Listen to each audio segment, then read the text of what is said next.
Hi, everybody, and welcome back to Chee-Tash. My name is Chris, and today we are continuing along with our new series, new chapter summary series on Influence, the Psychology of Persuasion by Dr. Robert Cialdini. And I won't go into a long-winded intro like I did last time, but just as a disclaimer, I think I might have mentioned it the last episode, and I just wanted to correct myself if I did mention it, that we are jumping into chapter 1, levers of influence. And I think last episode I might have said that we're jumping right into the 7 principles that we talked about in the introduction: reciprocation, liking, social proof, all of those, unity, consistency, social proof, authority, all of those. But we actually have one chapter before we hop into there, and that's the levers of influence. So we kind of talked about it in the introduction, but today we're just going to kind of expand on this automatic response that we touched on last time. We're going to introduce the click run response. Essentially the same thing, but we're going to see kind of where it stems from. Stems from very animalistic behavior. So Dr. Cialdini starts out chapter 1 talking about a little experiment that was ran that kind of made him, the results kind of shocked him. And this is on page 1. And he talks about this energy drink experiment where energy drinks were given out to people that were said that they were designed to increase mental abilities. And they weren't given out. Some had to pay the full retail price for the drink, and then others got the drink at a discount. Specifically, I don't know if you guys wanted to know the exact price. The full retail price was $1.89, and then the people who paid the discount paid 89 cents. And then both groups are asked to solve puzzles for 30 minutes, testing their mental abilities. Well, the group that paid the full price solved more mental puzzles. Now, Dr. Cialdini fully expected the second group, feeling good about the price break, would have tried harder and solved more problems, but wrong. The opposite occurred. Now, what we find out, and what we're going to talk about here, because the explanation ends up getting explained on page 7. I'm putting it here, though, right now, just make sure that it all ties together. Expecting the drink to work better because of the higher price. What do I mean by that? The people that actually paid the full price for the drink did better because they expected the drink to work better. And it's the same thing with pain relievers that were studied and labeled at different prices. Subjects who paid for the more expensive pain reliever thought it worked better. And it's the same thing in this situation. You're paying a higher price thinking that, the higher price means that the product works better. It's kind of a form of maybe social proof. The proof is in the pudding, I was going to say, but the proof is in the price. I heard a story that when Big Bertha came out, they purposely priced the Big Bertha driver way higher than all the other drivers on the market at that time. And this is like years and years ago.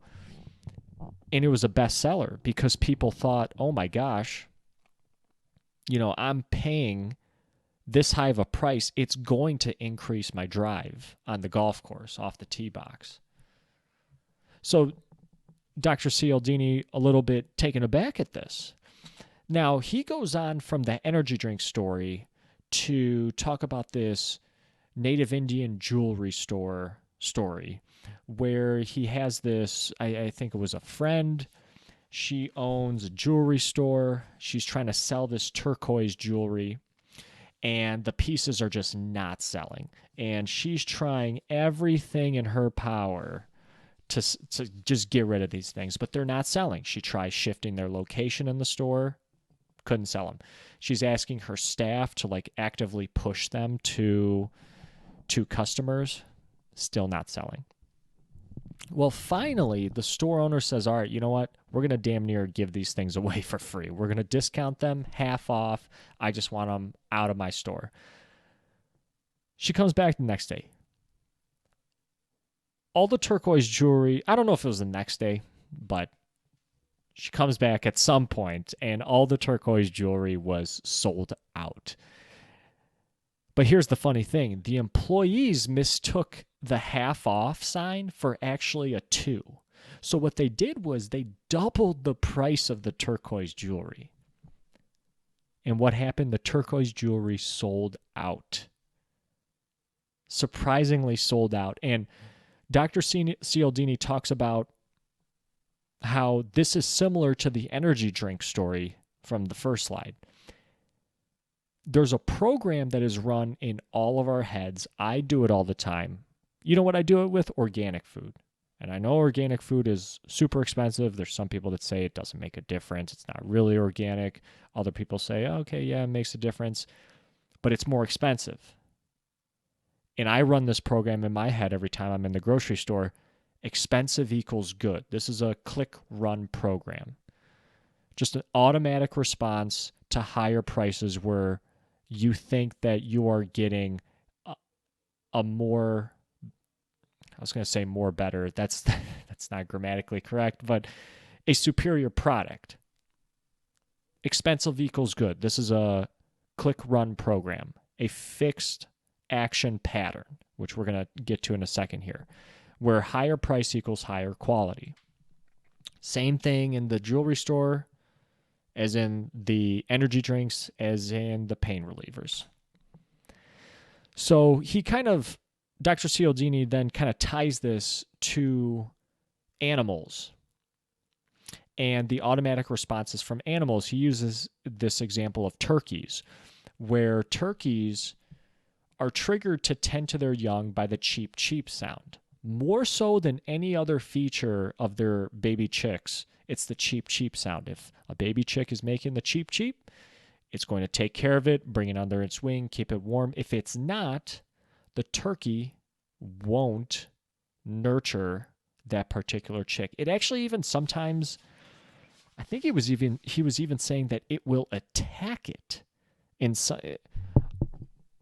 Other identifying features of the chick, such as smell, touch, or appearance, seem to play minor roles. If a chick makes the cheep, cheep, mother will care for it. If not, the mother will ignore it or sometimes kill it even. And this is the crazy thing. They showed this in studies with a stuffed polecat, which is a natural enemy. It kind of looks like a weasel or a ferret, kind of, from the pictures and videos that I've seen. They stuffed the polecat, so like a toy, and they slowly would move it towards the turkey and the turkey family. When the stuffed polecat approaches, mother turkey attacks it viciously, tears it apart. But when the stuffed polecat is approaching the turkey, making a cheep, cheep sound, the mother actually welcomes it and tends to it like it's one of their own. And this is all part of this click-run programming, these fixed automatic responses to certain stimuli. And these studies in the animals are called etiology. I think I might have actually spelled that wrong. It's etiology, right? Etiology. I'm trying to find it. Etiology. Oh no, it is ethology. Yep, study of animals in their natural settings. And it's just these automatic responses that animals have, and we're no different. We have those same responses too. In animals, we call them fixed action patterns, which are behaviors that occur in the same fashion and same order every single time. Pretty much. I mean, there might be little variances, but for the most part, red light says green, you go. Is it a little slower and a little faster every time? Sure, okay, but it's the same set of behaviors. Blind mechanical patterns of action. They just, again, it's like a computer program. And I've used this phrase now. I used it in the first episode, and I've used it here already. Click run, which is basically you activate the program, and then you execute it. And execution is the rolling out of typical pattern or behaviors. Now, in order for this to work, it needs a trigger. Right? So for turkeys, for the cheep cheep sound would be the trigger, and that triggers the nurturing behavior of the mother turkey. Now, he gives another example of robins. When robins see, especially territorial robins, when they see a clump of red breast feathers, just like a clump of them, not even a bird, just plain, just feathers in a pile, they will attack that pile of red-breasted feathers. But if they see a robin replica, kind of like that stuffed polecat with just like a white breast or any color except red, they won't attack it. And this is a thing that Dr. Cialdini talks about here with these triggers. It kind of sounds like they are a bad thing. Like you're getting tricked.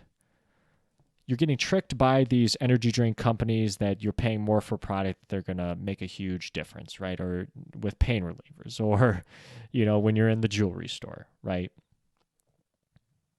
But it's not that it's a bad thing. It's just, that's just how kind of we are programmed to run. That's how animals are just programmed to do things, because most of the time they work very well. That's the first thing. Most of the time they work very well. They are for your survival,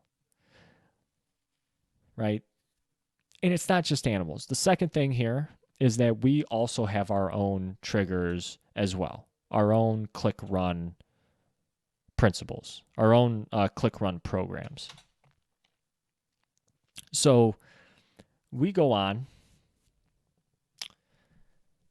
and Dr. Cialdini talks about a study by Ellen Langer demonstrating one of these click run programs.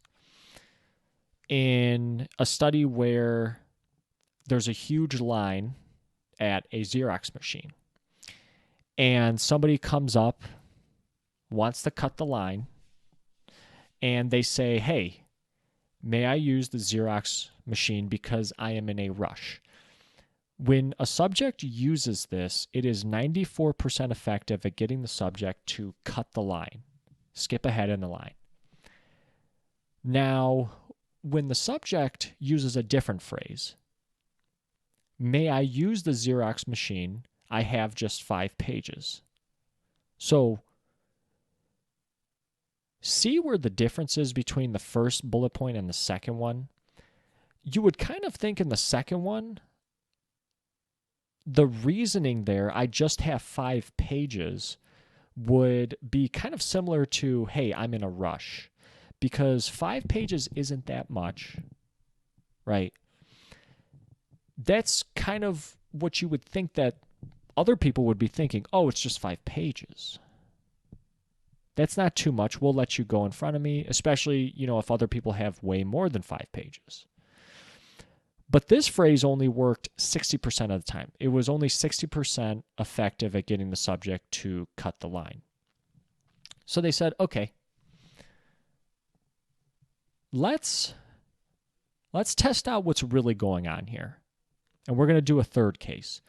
So we're going to state the pages, but we're not going to state that we're in a rush because we're testing out a certain word in this case. So in the third case here, the subject said, "I have 5 pages. May I use the Xerox machine because I need to make some copies." Now, they're not saying they're in a rush. They're still saying they have 5 pages, but they just need to make some copies.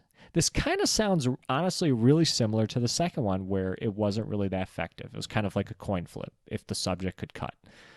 But in this third case, 93% effective. Damn near bulletproof way to cut a line. And what Ellen Langer discovered was it wasn't the fact that the justification, like, hey, I have 5 pages, or hey, I'm in a rush. It was the because keyword. And the because keyword triggers a click run response in our brains. That's kind of similar to that cheap. And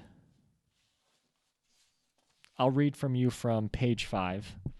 Although some of Langer's additional findings show that there are many situations in which human behavior does not work in a mechanical, click-activated way, she and many other researchers are convinced that most of the time it does.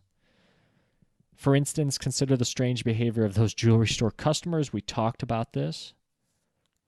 You can make no sense of their behavior unless it is viewed in a click-run terms. And again, the word because triggered an automatic compliance response from Langer's subjects, even when they were given no subsequent reason to comply. Click, run, activate program, execute program. Activate and execute. I like that. I'm going to use that now.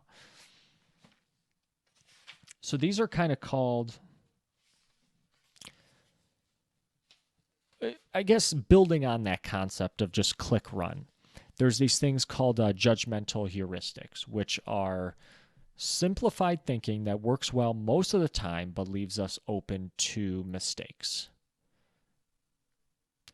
Again, it's kind of like a click run. Most of the time, when you click run, it's going to work as expected, but there's going to be those cases where you're going to be tending to a polecat and not one of your chicks.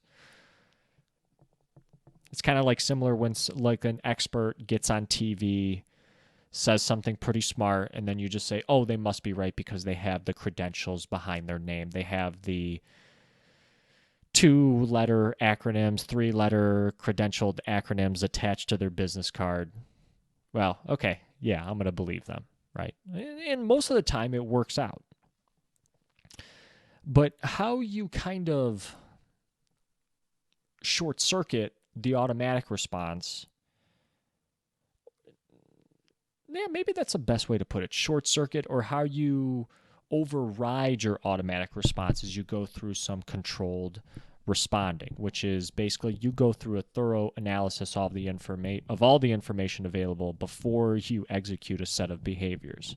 You don't just react off the trigger. The option, page 10, let me go to page 10 here. The option we go with depends on whether the topic, oh, yes, okay, I remember this study. A lot of times, too, responses, the way we respond to things, it's not just from like a triggering word, it's also based on how important the decision is to us. So we're going to elicit certain behaviors, certain executions of behaviors in that click run, depending on how important the scenario is. So they give this example of this university student exam study. Let me find it here, where I'll read you the full study. In one study, university students listened to a recorded speech supporting the idea of requiring all seniors to pass comprehensive examinations before they would be allowed to graduate. The issue affected some of them personally because they were told the exams could go into effect in the next year before they had a chance to graduate. Of course, this made them want to analyze their arguments carefully. However, for other subjects, the issue had little importance because it would be put in long after they had graduated.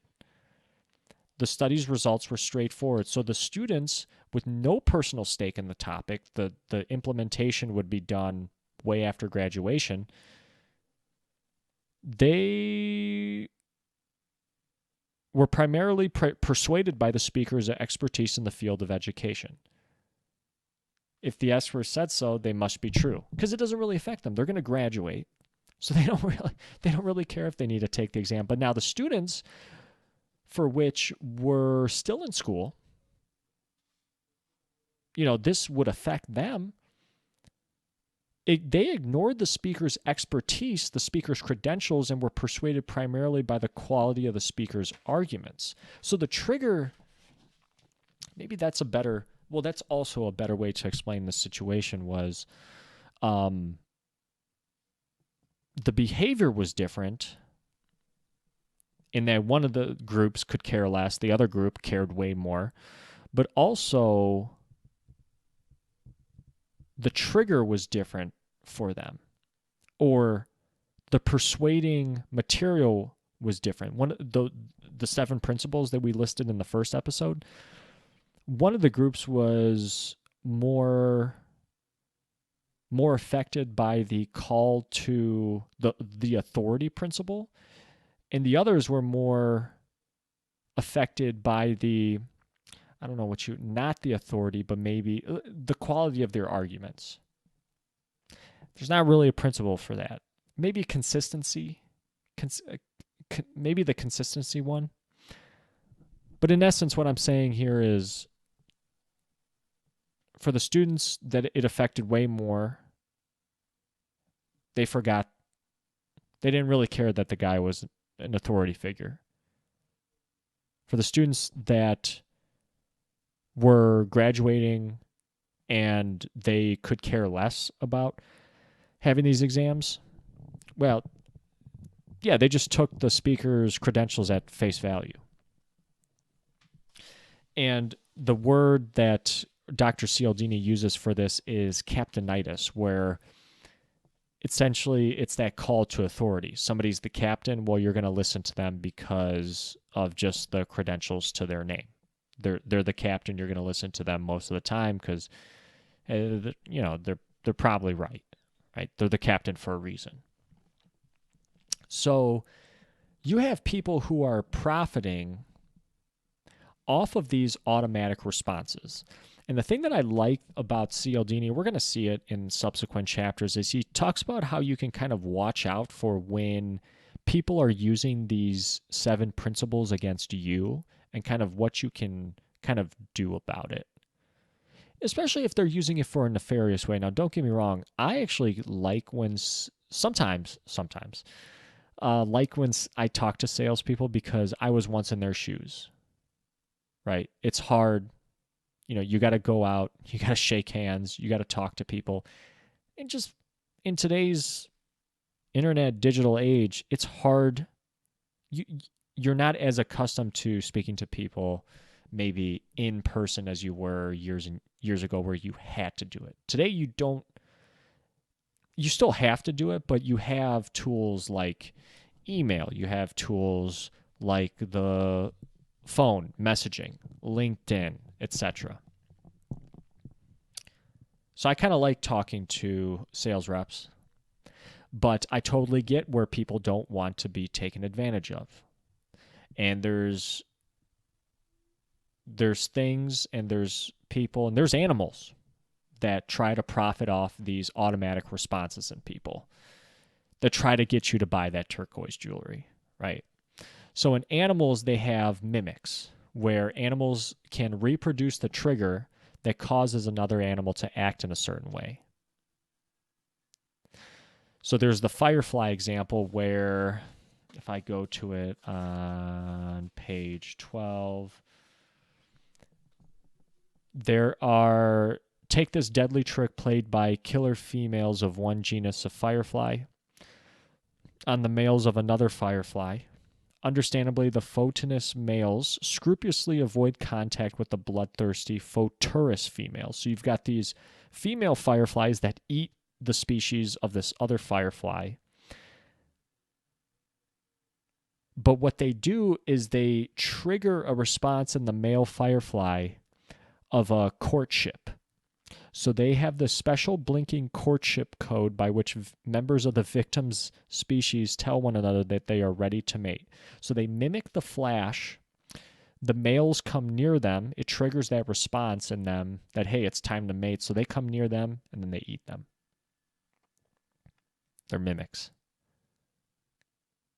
Pretty crazy, right? And this, there's countless examples for us humans where stuff like this happens.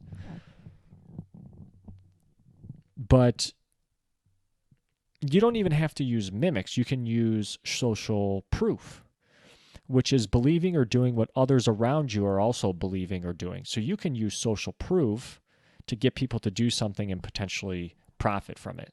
Like if all of a sudden in that town where that jewelry store is, they sell the turquoise jewelry, if everybody starts wearing turquoise jewelry, well, maybe people would be more likely to buy it to, fit in because everybody's doing it, right? And I like how Dr. Cialdini has this little insert in his book on how to spot fake online reviews. Again, people trying to profit in sales of their product online by giving fake reviews. And I like here that he kind of gives a couple examples of how to spot some fake reviews.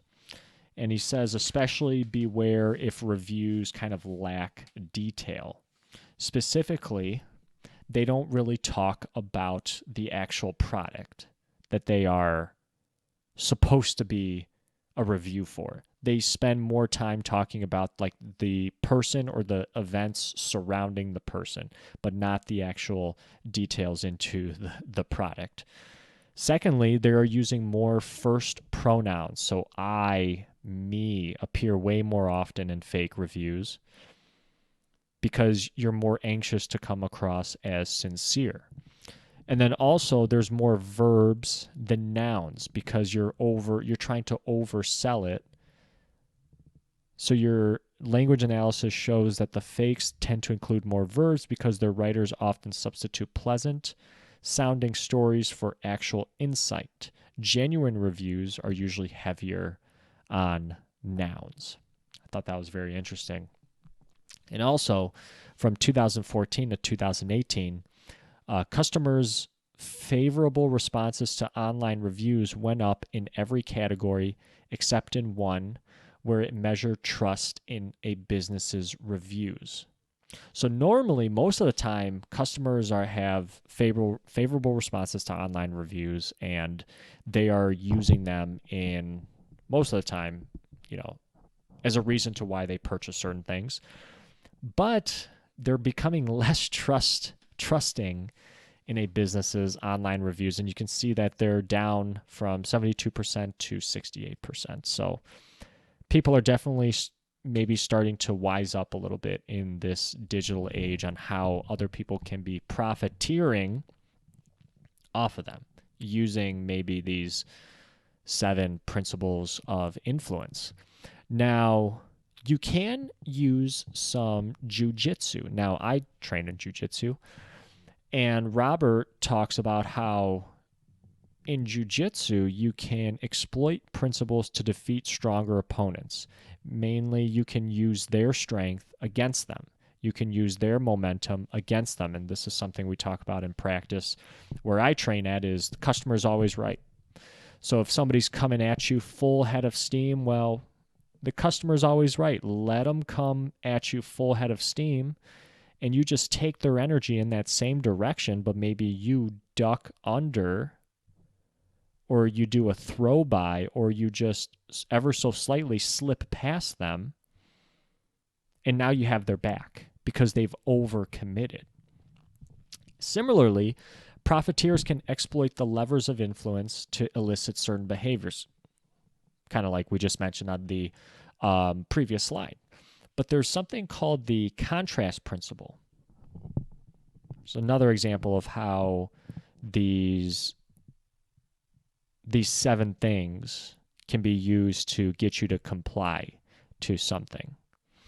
So this is where you detect a difference in 2 things depending on the order in which they are presented. So classic example, you lift a light object, then you lift a heavy object, and the heavy object is going to be perceived as way heavier than usual than if you just lifted the heavy object to begin with. Or, as far as a weather example, if it's, 70 degrees in your house, it's going to feel tropical if you're coming in from a winter storm versus if you're coming into 70 degrees from middle of the summer Florida, it's going to feel like a polar ice cap, polar vortex, right?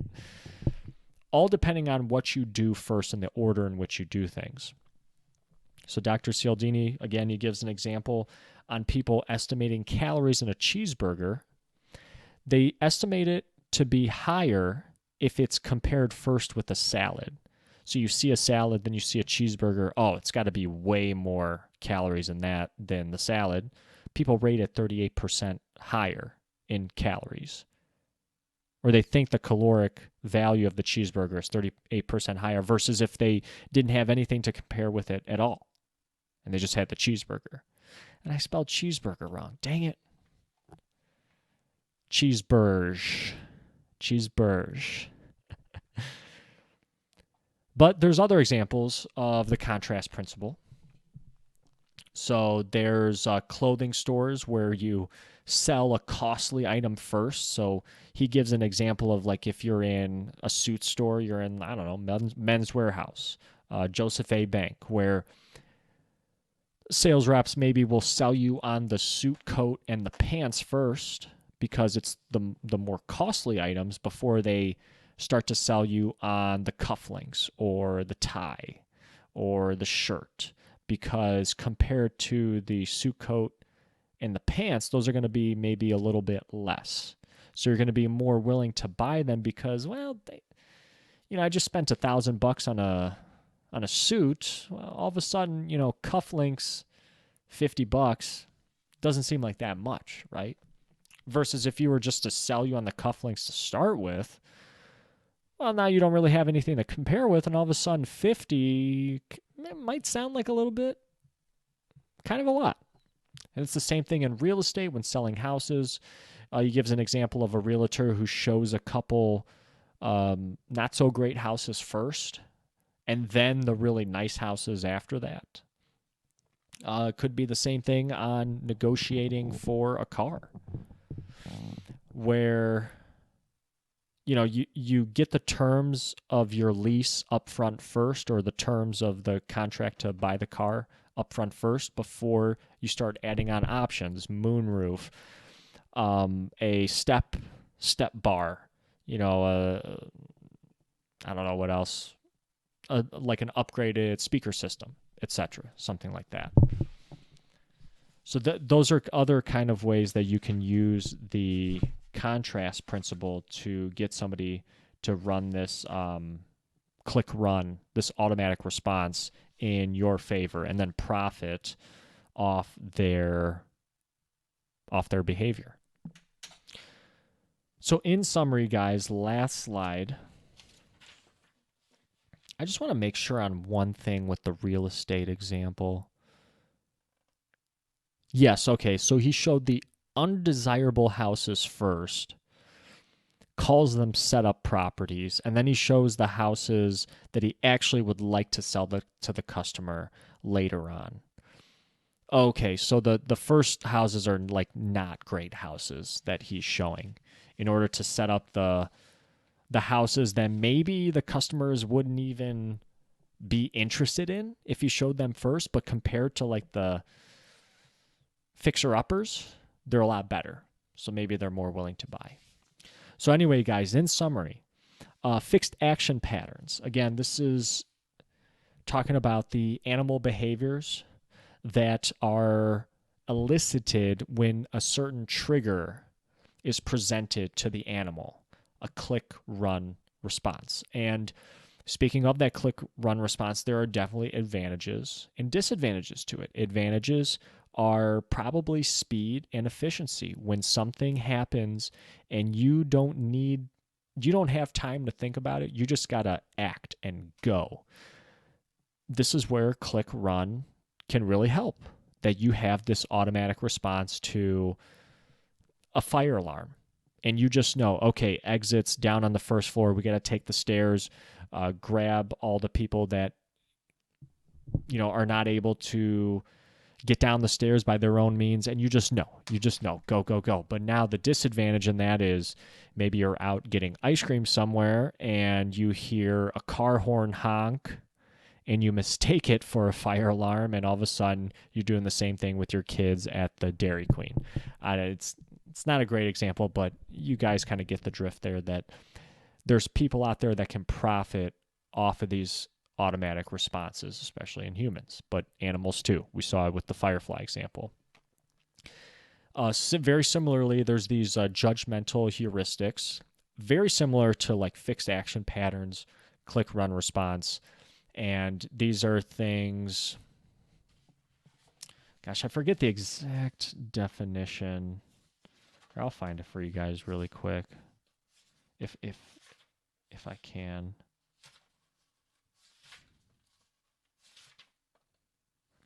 Shortcuts operate in much the same fashion, allowing for simplified thinking that works most of the time but leaves us open to occasional costly mistakes.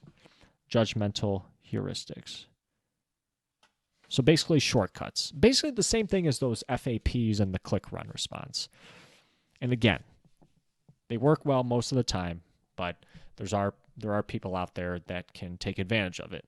One of the ways they are taking advantage of it is maybe they use this contrast principle, where you show something, and then you show another thing that's so contrasting to it that it makes the thing that is contrasted more attractive. So in the example of, selling you on the very expensive thing first and then showing you something that's a little bit less money to get you to buy the thing with less money, versus just showing you the thing that was showing you the second thing first and thinking that, hey, that's actually kind of a lot of money. But when you compare it, again, cufflinks to a suit, well, maybe you're going to buy the cufflinks because all of a sudden you just spent $1,000 on a suit. What's $50 for cufflinks? You guys catch the drift. But anyway, guys, that's going to do it. That's going to do it for Chapter 1, Levers of Influence. Next time, we are going to get into the first principle, and that is reciprocity. I promise you. I think I screwed that up in the introduction episode of this series, where I said we're going to be jumping right into the 7 principles. Well, first, we got to kind of understand on these automatic responses. We have to kind of talk about that, and we kind of have to talk about these levers of influence, how people can use them to their advantage, to look out for them and realize that you have these automatic behaviors in yourself. And you can use them for good or evil, I guess is like maybe a cliche way to say it. But stick around, guys, for next episode. We're going to be going over reciprocity. I really, really appreciate everybody listening. And again, I'm very excited to go over this book, and I hope you are too. Please check out the Chee-Tash podcast. Google, Spotify, Apple, Samsung, Amazon, and many, many other podcast players. It's also on YouTube as well. And that's going to do it for today. My name is Chris. This has been Chee-Tash. Take care, everybody.